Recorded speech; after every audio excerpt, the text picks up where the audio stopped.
स्वागत है आपका आज के एपिसोड में। चलिए शुरुआत करते हैं पिछले अभ्यास प्रश्न से। ग्रीहाउस और बंदोपाध्याय समिति वर्ष 2006 जो कभी कभी समाचारों में रहती है, निम्नलिखित में से किससे संबंधित है? ए. अर्धसैनिक बलों का आधुनिकीकरण, बी. खाद्य सुरक्षा और सार्वजनिक वितरण सुधार, सी. आपराधिक न्याय सुधार और जांच प्रक्रियाएं, डी. वामपंथी उग्रवाद और आतंकवाद विरोधी अभियान। इस प्रश्न का सही उत्तर है विकल्प डी, वामपंथी उग्रवाद और आतंकवाद विरोधी अभियान। चलिए देखते हैं इसके विश्लेषण को। ग्रेहाउंड्स एक विशेष माओवादी विरोधी बल है जिसकी स्थापना वर्ष 1989 में आईपीएस अधिकारी के.एस. व्यास ने आंध्र प्रदेश में बढ़ते माओवादी विद्रोह का मुकाबला करने के लिए की थी। वामपंथी उग्रवाद प्रभावित क्षेत्रों की समीक्षा और उपायों की सिफारिश करने के लिए बंदोपाध्याय समिति का गठन किया गया था। इससे इन मुद्दों के समाधान के लिए भूमि अधिग्रहण और पुनर्वास के लिए जनजातीय अनुकूल नीतियों की सिफारिश की। अतः विकल्प डी सही है। तो चलिए शुरुआत करते हैं आज के एपिसोड की पहले प्रश्न से। जनगणना के संबंध में निम्नलिखित कथनों पर विचार कीजिए। 1. भारत की पहली तुल्यकालिक जनगणना वर्ष 1881 में भारत के तत्कालीन जनगणना आयुक्त W.C. प्लॉडेन के अधीन हुई थी। 2. भारतीय जनगणना अधिनियम 1948 विधिक ढांचा प्रदान करता है, लेकिन यह अनिवार्य आवृत्ति निर्दिष्ट नहीं करता। 3. गृह मंत्रालय के अधीन कार्यरत भारत के महारजिस्ट्रार एवं जनगणना आयुक्त का कार्यालय जनगणना के संचालन की जिम्मेदारी देखता है। उपर्युक्त कथनों में से कितने सही है या सही है? ए केवल 1, बी केवल 2, सी सभी 3, डी कोई नहीं। इस प्रश्न का सही उत्तर है विकल्प सी सभी 3। चलिए देखते हैं इसके विश्लेषण को। जनगणना। भारत की पहली तुल्यकालिक जनगणना वर्ष 1881 में भारत के तत्कालीन जनगणना आयुक्त W.C. प्लॉडेन के अधीन हुई थी, अतः कथन 1 सही है। जबकि भारत की जनगणना अधिनियम 1948 विधिक ढांचा प्रदान करता है, किंतु यह अनिवार्य आवृत्ति निर्दिष्ट नहीं करता, अतः कथन 2 सही है। जनगणना का 10 वर्षीय पैटर्न एक संवैधानिक आवश्यकता के बजाय एक परंपरा है। गृह मंत्रालय के अधीन कार्यरत भारत के महारजिस्ट्रार और जनगणना आयुक्त का कार्यालय इस 10 वर्षीय गणना अभ्यास के संचालन की जिम्मेदारी की देखरेख करता है, अतः कथन 3 सही है। अगला प्रश्न है, निम्नलिखित कथनों पर विचार कीजिए। 1. यह हिंद महासागर में एक द्वीप है जो अफ्रीका के पूर्वी तट से लगभग 2400 किलोमीटर दूर मेडागास्कर के पूर्व में स्थित है। 2. यह द्वीप दक्षिणी गोलार्ध में मकर रेखा के ठीक ऊपर स्थित है। 3. हिंद महासागर में स्थित होने के बावजूद इसे एक अफ्रीकी द्वीप राष्ट्र माना जाता है। निम्नलिखित में से कौन सा स्थान उपर्युक्त विवरण से सबसे अधिक सुमेलित है? A. Mauritius, B. Seychelles, C. Comoros, D. Reunion. इस प्रश्न का सही उत्तर है विकल्प ए. मॉरिशस। चलिए देखते हैं इसके विश्लेषण को। मॉरिशस हिंद महासागर में एक द्वीप है जो अफ्रीका के पूर्वी तट से लगभग 2400 किलोमीटर लगभग 1500 मील दूर मेडागास्कर के पूर्व में स्थित है। यह द्वीप दक्षिणी गोलार्ध में मकर रेखा के ठीक ऊपर स्थित है। हिंद महासागर में स्थित होने के बावजूद मॉरिशस को एक अफ्रीकी द्वीप राष्ट्र माना जाता है और आधिकारिक तौर पर इसे मॉरिशस गणराज्य के रूप में जाना जाता है, अतः विकल्प ए सही है। अगला प्रश्न है, निम्नलिखित कथनों पर विचार कीजिए। 1. यह नाइट्रोजन और फास्फोरस के अलावा तीसरा प्राथमिक पोषक तत्व है। 2. यह फसलों की उपज और गुणवत्ता में महत्वपूर्ण भूमिका निभाता है। 3. यह जड़ों और तनों के विकास में मदद करता है तथा जल और पोषक तत्वों की उपयोग क्षमता को बढ़ाता है। 4. यह पौधों को सूखा, उच्च तापमान और लवणता सहित रोग और तनाव से प्रतिरोध प्रदान करता है। निम्नलिखित में से कौन सा पोषक तत्व उपरोक्त विवरण से सबसे अधिक मेल खाता है? A. Potassium, B. Magnesium, C. Sulphur, D. Calcium. इस प्रश्न का सही उत्तर है विकल्प ए. पोटेशियम। चलिए देखते हैं इसके विश्लेषण को। पोटेशियम या पोटाश। पोटेशियम या पोटाश नाइट्रोजन और फास्फोरस के अलावा तीसरा प्राथमिक पोषक तत्व है। यह फसलों की उपज और गुणवत्ता में महत्वपूर्ण भूमिका निभाता है। यह जड़ों और तनों के विकास में मदद करता है तथा जल और पोषक तत्वों की उपयोग क्षमता को बढ़ाता है। यह पौधों को सूखा, उच्च तापमान और लवणता सहित रोग और तनाव से प्रतिरोध प्रदान करता है। गुणवत्ता की दृष्टि से पोटाश फसलों में शर्करा, स्टार्च और प्रोटीन की मात्रा बढ़ाता है। पोटाश का अनुप्रयोग muriate of potash, sulphate of potash या कॉम्प्लेक्स जैसे उत्पादों के माध्यम से किया जाता है, अतः विकल्प ए सही है। अगला प्रश्न है, निम्नलिखित में से कौन सा देश उत्तर अटलांटिक संधि संगठन का सदस्य है? 1. बेल्जियम, 2. कनाडा, 3. डेनमार्क, 4. फिनलैंड। नीचे दिए गए कूट का उपयोग कर सही उत्तर चुनिए। ए. केवल 1 और 2, बी. केवल 2 और 3, सी. केवल 1, डी. 1, 2, 3 और 4।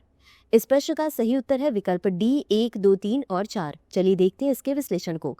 उत्तर अटलांटिक संधि संगठन या नाटो। नाटो की स्थापना 4 अप्रैल 1949 को यूरोप और उत्तरी अमेरिका के 12 संस्थापक सदस्य देशों द्वारा वाशिंगटन डीसी में उत्तरी अटलांटिक संधि पर हस्ताक्षर के साथ हुई थी। शीत युद्ध के दौरान नाटो ने सोवियत विस्तारवाद के विरुद्ध एक निवारक के रूप में कार्य किया तथा अमेरिका ने अपने यूरोपीय सहयोगियों को महत्वपूर्ण सैन्य सहायता प्रदान की। नाटो के मूल 12 संस्थापक सदस्य Belgium, Canada, Denmark, France, Iceland, Italy, Luxembourg, Netherlands, Norway, पुर्तगाल, यूनाइटेड किंगडम और संयुक्त राज्य अमेरिका थे। फिनलैंड नाटो का 31वां सदस्य है। नाटो की स्थापना के बाद से इसका विस्तार हुआ है, जिसमें कई चरणों में नए सदस्य देश शामिल हुए हैं। इस गठबंधन में वर्तमान में 32 सदस्य देश शामिल हैं। अगला प्रश्न है, निम्नलिखित कथनों पर विचार कीजिए। कथन 1, विश्व व्यापार संगठन भारत जैसे विकासशील देशों को उच्च टैरिफ और सब्सिडी के माध्यम से अपने कृषि क्षेत्र की रक्षा करने की अनुमति देता है। कथन 2, गैर पारस्परिकता सिद्धांत के अनुसार विकसित देशों को विकासशील अर्थव्यवस्थाओं को दी गई रियायतों के बदले में समान बाजार पहुंच की उम्मीद नहीं करनी चाहिए। उपर्युक्त कथनों के संबंध में निम्नलिखित में से कौन सा सही है? ए, कथन 1 और कथन 2 दोनों सही है और कथन 2 कथन 1 का सही स्पष्टीकरण है। बी, कथन 1 और कथन 2 दोनों सही है और कथन 2 कथन 1 का सही स्पष्टीकरण नहीं है। सी, कथन 1 सही है लेकिन कथन 2 गलत है। डी, कथन 1 गलत है लेकिन कथन 2 सही है। इस प्रश्न का सही उत्तर है विकल्प ए। चलिए देखते हैं इसके विश्लेषण को। विश्व व्यापार संगठन भारत जैसे विकासशील देशों को उच्च टैरिफ और सब्सिडी के माध्यम से अपने कृषि क्षेत्र की रक्षा करने की अनुमति प्रदान करता है, अतः कथन 1 सही है। गैर पारस्परिकता के सिद्धांत के अनुसार विकसित देशों को विकासशील अर्थव्यवस्थाओं को प्रदत्त रियायतों के बदले में समान बाजार पहुंच की उम्मीद नहीं करनी चाहिए, अतः कथन 2 सही है। भारत देश के कृषक वर्ग में कमजोर वित्तीय लचीलेपन का उल्लेख करते हुए कृषि बाजार के उदारीकरण का विरोध करता है।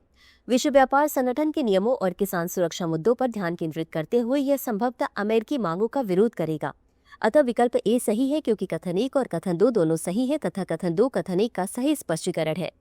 अगला प्रश्न है, न्यायिक स्थानांतरण के संबंध में निम्नलिखित कथनों पर विचार कीजिए। 1, भारतीय संविधान का अनुच्छेद 222 राष्ट्रपति को किसी न्यायाधीश को एक उच्च न्यायालय से दूसरे उच्च न्यायालय में स्थानांतरित करने का अधिकार देता है। 2, चाहे यह पहला स्थानांतरण हो या बाद का, न्यायाधीश की सहमति आवश्यक है। 3, भारत के मुख्य न्यायाधीश स्थानांतरण प्रस्ताव शुरू करते हैं और उनकी राय निर्णायक होती है। उपर्युक्त में से कौन सा या कौन से कथन सही है या सही है? ए केवल 1 और 2, बी केवल 2 और 3, सी केवल 1 और 3, डी 1, 2 और 3।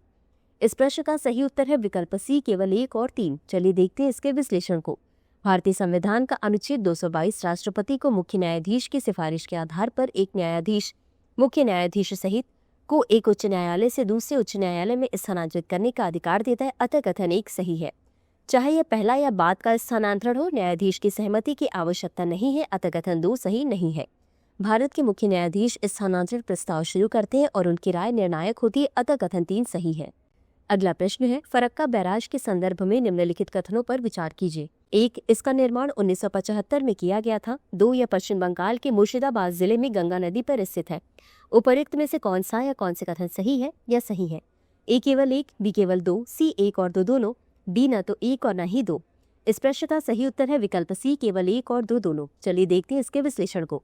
इसका निर्माण 1975 में किया गया था और 12 वर्षों के निर्माण और 130 करोड़ रुपए के व्यय के बाद 21 अप्रैल 1975 को परिचालन शुरू हुआ, अतः कथन 1 सही है। फरक्का बैराज भारत के पश्चिम बंगाल के मुर्शिदाबाद जिले में गंगा नदी पर बना एक बांध है जो बांग्लादेश सीमा से लगभग 18 किलोमीटर ऊपर की ओर है, अतः कथन 2 सही है। उद्देश्य, भागीरथी हुगली नदी से गाद निकालने के लिए 40,000 क्यूसेक पानी को फरक्का फीडर नहर में मोड़ना, जिससे कोलकाता बंदरगाह के लिए सुचारू नौवहन सुनिश्चित हो सके।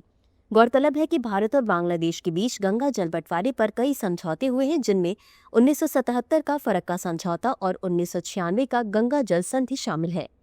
अगला प्रश्न है, विक्रमशिला विश्वविद्यालय के संदर्भ में निम्नलिखित कथनों पर विचार कीजिए।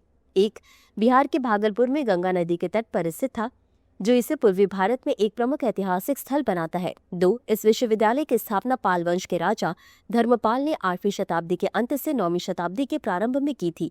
उपर्युक्त में से कौन सा या कौन सा कथन सही नहीं है या नहीं है? ए केवल 1, बी केवल 2, सी 1 और 2 दोनों, डी न तो 1 और न ही 2।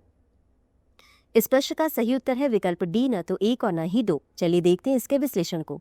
विक्रमशिला विश्वविद्यालय बिहार के भागलपुर में गंगा नदी के तट पर स्थित था, जो इसे पूर्वी भारत में एक प्रमुख ऐतिहासिक स्थल बनाता है, अतः कथन 1 सही है।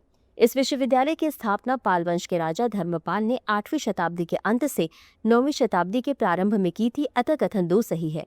इसने भारत और अन्य स्थानों से 1000 से अधिक छात्र और 100 शिक्षक आए, जो एक शिक्षण केंद्र के रूप में इसकी अंतर्राष्ट्रीय ख्याति को दर्शाता है। विक्रमशिला विश्वविद्यालय तांत्रिक बौद्ध धर्म और वज्रयान बौद्ध धर्म के लिए एक अग्रणी केंद्र के रूप में उभरा, जिसने इन परंपराओं के प्रसार में महत्वपूर्ण भूमिका निभाई। अगला प्रश्न है, फोटो असिस्टेड स्वचार्जिंग ऊर्जा भंडारण उपकरणों के संबंध में निम्नलिखित कथनों पर विचार करें। 1. ये उपकरण वायुमंडलीय ऑक्सीजन के उपयोग से सौर ऊर्जा रूपांतरण को स्व रिचार्जिंग तंत्र के साथ एकीकृत करते हैं। 2. अपूर्ण ऊर्जा भंडारण, अल्प प्रकाश पर निर्भरता तथा सीमित चार्ज प्रतिधारण के कारण इन उपकरणों को बाह्य चार्जिंग की आवश्यकता होती है। उपर्युक्त कथनों में से कौन सा या कौन सी सही है? यह सही है। ए केवल 1, बी केवल 2, सी 1 और 2 दोनों, डी न तो 1 और न ही 2। इस प्रश्न का सही उत्तर है विकल्प सी, 1 और 2 दोनों। चलिए देखते हैं इसके विश्लेषण को। फोटो असिस्टेड सेल्फ चार्जिंग ऊर्जा भंडारण उपकरण उन्नत ऊर्जा भंडारण प्रणालियां हैं। यह वायुमंडलीय ऑक्सीजन के उपयोग से सौर ऊर्जा रूपांतरण को स्व रिचार्जिंग क्षमताओं के साथ एकीकृत करने पर आधारित है, अतः कथन 1 सही है। फोटो असिस्टेड बैटरियां ऐसी बैटरियां होती हैं जो सौर ऊर्जा को संग्रहण के साथ संयोजित करती है, जिससे प्रत्यक्ष ऊर्जा रूपांतरण और अवधारण संभव होता है। लेकिन अपूर्ण ऊर्जा संग्रहण, अल्प प्रकाश पर निर्भरता और सीमित चार्ज अवधारण के कारण इन्हें बाह्य चार्जिंग की आवश्यकता होती है, अतः कथन 2 सही है। तो चलिए अंत में देखते हैं आज के अभ्यास प्रश्न को। हाल ही में समाचारों में रहा शब्द लाजवर्द का सर्वोत्तम वर्णन किस प्रकार किया जा सकता है? ए. पक्षी की एक दुर्लभ प्रजाति। बी. एक उपरत्न जो अपने नीले रंग के लिए जाना जाता है। सी. प्राचीन सिक्कों में प्रयुक्त एक प्रकार का सोना। डी. अमेज़न वर्षावन में पाया जाने वाला एक दुर्लभ प्रकार का वृक्ष। इस प्रश्न का उत्तर कमेंट बॉक्स में जरूर दें। आज के लिए बस इतना ही। धन्यवाद। डियर व्यूअर्स, अपने एग्जाम की तैयारी को और बेहतर करने के लिए हमारे चैनल को लाइक, शेयर और सब्सक्राइब करना न भूलें।